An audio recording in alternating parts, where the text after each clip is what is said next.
10 urte baino gehiago Osakidetzan hauteskunde sindikalik gabe, eta langileek ordezkariak hautatzeko aukerarik izan gabe egon ostean, azkenean, azaroaren 28an egingo dira hauteskundeak.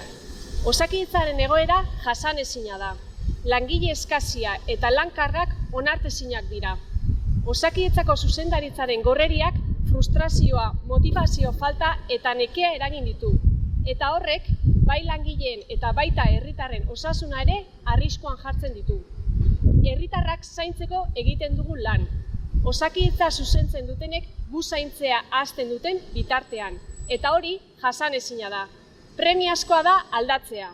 Osakidetza aldatuko dugu, geure burua zaintzeko. Osakidetza honi buelta eman diezaiokegu. Urteetan, plataforma eta mugimendu sozial ezberdinekin batera egin ditugu borroka eta protestek erakutsi dute gizarte honen pertzepzioa aldatu dela.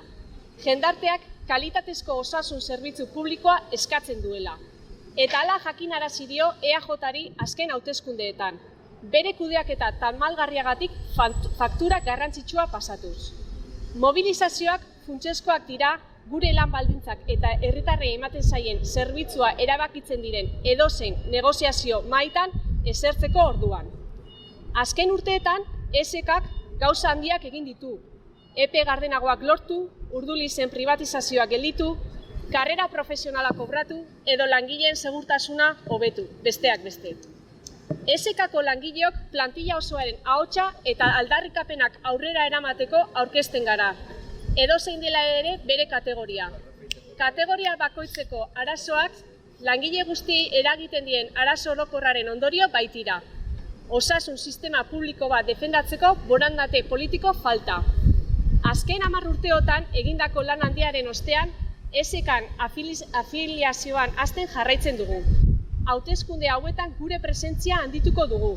Eta hautagaitzak aurkeztuko ditugu lehen ordezkaritzarik ez genuen hauteskunde esparruetan.